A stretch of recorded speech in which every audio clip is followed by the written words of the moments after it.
New town eco পার্কে প্রাতঃভ্রমণে এসে সংবাদ মাধ্যমের মুখোমুখি হলেন রাজ্যের মন্ত্রী দিলীপ ঘোষ। কি বলেছেন তিনি শোনাবো।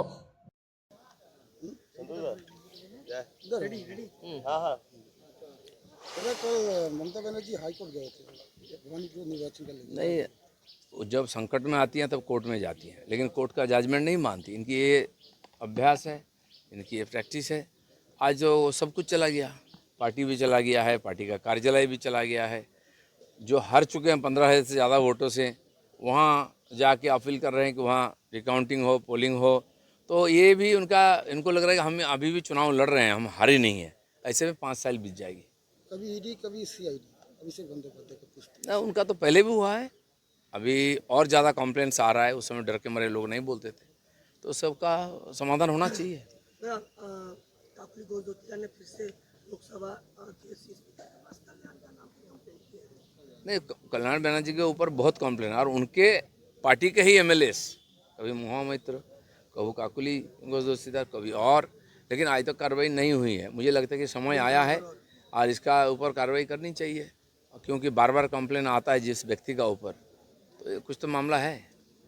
दादा, कल अभिषेक बनर्जी को जिस तरह से सीआईडी बार बार बुला रही है, अभिषेक बनर्जी कह रहे हैं कि वो माथा नीचे नहीं करेंगे, जो माथा नीचे करता है वो बीजेपी के साथ जाता है। नहीं, जो माथा ऊंचा करके ही जेल में जाएंगे, होना भी चाहिए ना। सबको बता के जाएं कि हमने हजारों करोड़ घपला किया है और इसीलिए जेल जा रहे हैं। हाँ, हिम्मत के साथ जाएं। और ओवैसी ने कहा है कल कि ममता बनर्जी का हारने की जो बात है वो भ्रष्टाचार और मुसलमानों के साथ धोखा किया, इसलिए ममता बनर्जी ने हारा। ओवैसी उन्होंने क्यों हारा? उन्होंने तो मुसलमानों के साथ धोखा नहीं किया है। बंगाल के मुसलमान, उनको वोट देना चाहिए था। ममता का तो चैप्टर क्लोज हो गया, अब उनका क्या होगा। चलिए।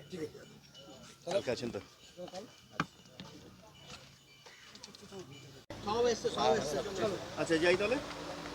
দাদা, গতকাল তৃণমূল ভবনের দখল নিল মালিক এবং জিনিসপত্র বার করে নেওয়া হলো, কি বলবেন? কেউ পার্টি অফিস নিয়ে নিচ্ছে, কেউ পার্টি নিয়ে নিচ্ছে, কেউ অ্যাকাউন্ট নিয়ে নেবে, কেউ কোম্পানি নিয়ে নেবে। পিসি ভাইপো যা করেছেন, মানুষের যে অভিশাপ না, তার পরিণাম হচ্ছে এটা। নিঃস্ব হয়ে গেছেন। আমি বলেছিলাম পার্টি ভেঙে যাবে, দুজনই থাকবেন, এখনও দুজনই আছেন। বাকিরা আছেন, তারা যে কোথায় আছেন কিছু বোঝা যাচ্ছে না। সর্বদলীয় বৈঠকে ডাকছিল বিরোধী অংশ এবং স্পিকারকে হাইকোর্ট প্রশ্ন করলো যে আপনি অধিবেশন না ডেকে কী করে শিওর হলেন যে কাদের সঙ্গে বেশি সংখ্যা।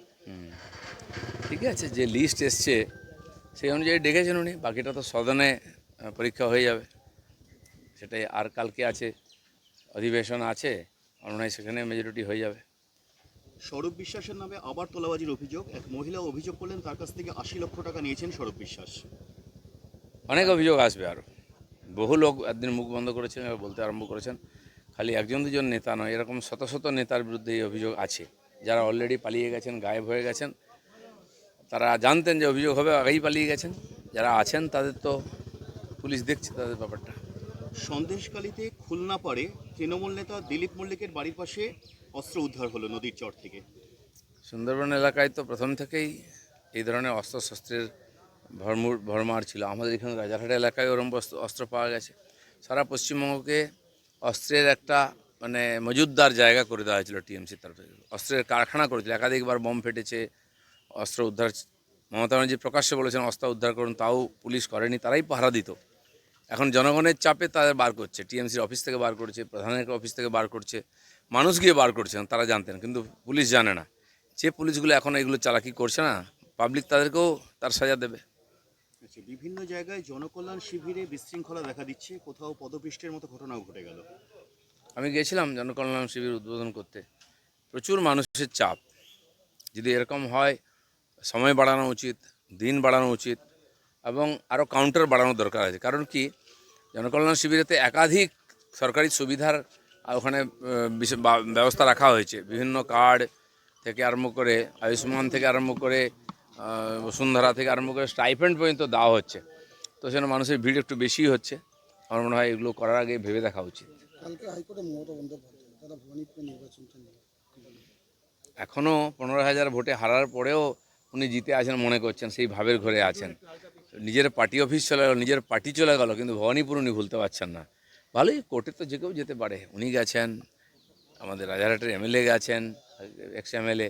তো ওরা ওই সান্ত্বনা কিছুদিন, যে এখন আমরা ইলেকশন লড়ছি এই ভাব করে 2-3 বছর কেটে যাবে।